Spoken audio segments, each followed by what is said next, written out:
अगर भारतीय जनता पार्टी को मुख्यमंत्री आवास पर कब्जा करके मन की शांति मिलती है तो उनका स्वागत है। आम आदमी पार्टी के विधायक, आम आदमी पार्टी के मंत्री मुख्यमंत्री आवास, बड़े बंगलों के लिए, बड़ी गाड़ियों के लिए राजनीति में नहीं आए हैं। नमस्कार, मैं आर.के. जायसवाल और आप देख रहे हैं जनमत की पुकार। अभी हरियाणा चुनाव में भाजपा की प्रचंड जीत हुई है और संजय सिंह आरोप लगा रहे हैं कि भाजपा जीतते ही सीएम आतिशी को मुख्यमंत्री के आवास में घुसने नहीं दिया, सामान वापस लौटा दिया गया है और आतिशी जो हैं घर पर सामान पैक कर फिर भी काम कर रही हैं।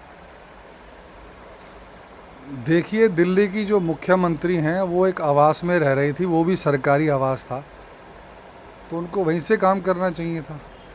और केजरीवाल जी जिस मकान में रहते थे, कोई वो ईयर मार्क हाउस नहीं था कि सीएम हाउस है वो। तो आम आदमी पार्टी जो है ये नाटकबाजी कर रही है। चुनी हुई मुख्यमंत्री बैठकर बाहर काम कर रही हैं सामान पैक पर।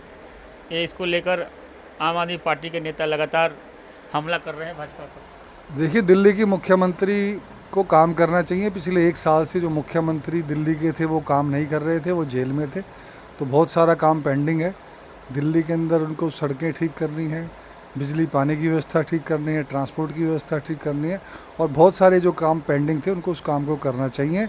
और मैं केजरीवाल साहब से एक सवाल पूछना चाहता हूँ। उन्होंने कहा था कि मैं जो है अब जेल से बाहर आ गया हूँ और जनता मेरे बारे में फ़ैसला करेगी। तो हरियाणा की जनता ने, जम्मू कश्मीर की जनता ने उनके खिलाफ़ जो है फ़ैसला कर दिया है और आने वाले चुनाव में दिल्ली की जनता भी उनके खिलाफ़ फ़ैसला सुना देगी कि जनता को पता लग गया है कि केजरीवाल भ्रष्ट मुख्यमंत्री हैं। अच्छा संजीव शर्मा जी, हरियाणा में आप लोगों को प्रचंड बहुमत मिला है, उम्मीद नहीं थी। सारे रणनीतिकार, चुनाव सर्वेक्षण, सर्वे, एग्जिट पोल सब फेल हो गया, तो कितने खुश हैं, कितने गदगद हैं, क्या माहौल पड़ेगा, क्या फ़र्क पड़ेगा दिल्ली के चुनाव में?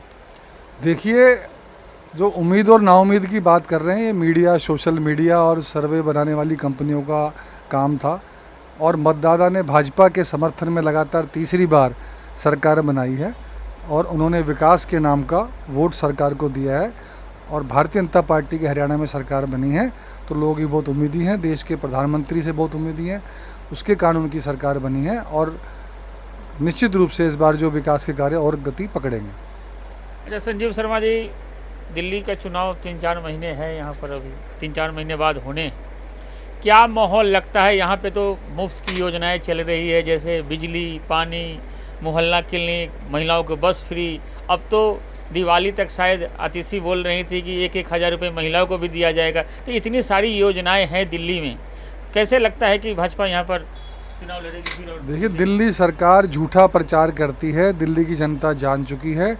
पेंशन नहीं मिल रही है, पानी दिल्ली के अंदर आ नहीं रहा है, गंदा पानी आ रहा है और सेवा बस्तियों में लोगों को बाहर से पानी खरीदने, बोतलों में पानी खरीदना पड़ रहा है और वही पीना पड़ रहा है, तो उसके कॉस्ट आती है। कोई बिजली पानी कोई दिल्ली में फ्री नहीं हो रहा है, टैक्स और लग रहा है बिजली के ऊपर और लोगों को महंगी बिजली मिल रही है।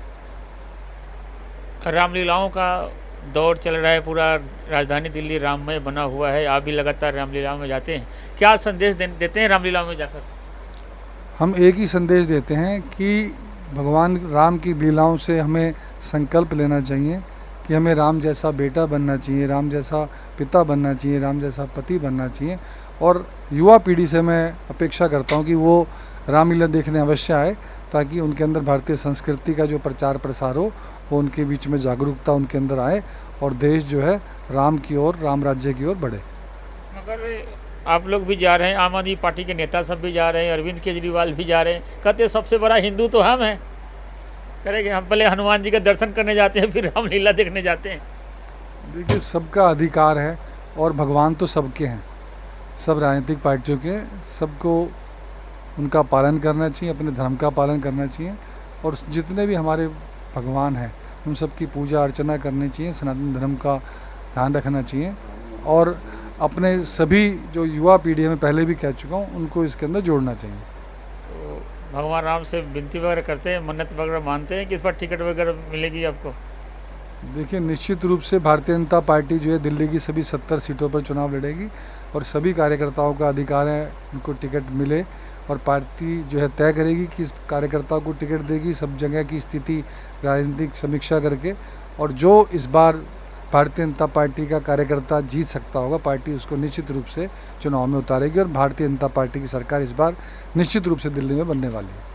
मगर जितेंद्र सिंह तोमर साहब से हमारी बातचीत होती है तो कहते भाजपा को फिर से इस बार 0 मिलेगा विधानसभा क्षेत्र में। देखिए, आप बार बार जितेंद्र तोमर जी का नाम लेते हैं, मैं बार बार ये पूछता हूँ कि प्रीति तोमर कहाँ है? हमारी तो विधायक वो है।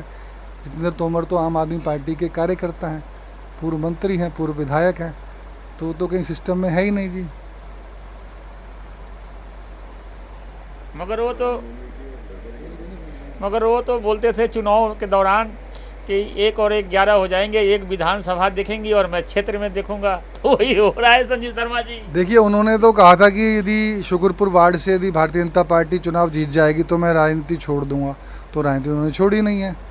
और उनकी जो सरकार है, उनकी मुख्यमंत्री हैं, सब यही कह रहे हैं कि हमारे विधायक आपके द्वार आए। तो प्रीति तोमर तो अभी भी गायब है, न किसी उद्घाटन में आती है, न किसी कार्यक्रम में आती है, न क्षेत्र का दौरा करती है। तो जनता जो है जवाब मांगती है, और वो जवाब के अंदर जनता ने जवाब भी दे दिया कि तीनों निगम पार्षद और भारतीय जनता पार्टी के जीते हैं, सांसद भारतीय जनता पार्टी का जीता है, विधायक भी भारतीय जनता पार्टी का त्रिनगर में जीतेगा।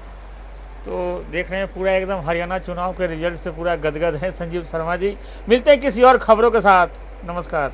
अगर आपने हमारा अभी तक चैनल सब्सक्राइब नहीं किया है तो कृपया चैनल सब्सक्राइब कर लें, लाइक करें, शेयर करें, कमेंट करें। तो मिलते हैं फिर किसी और खबरों के साथ, नमस्कार।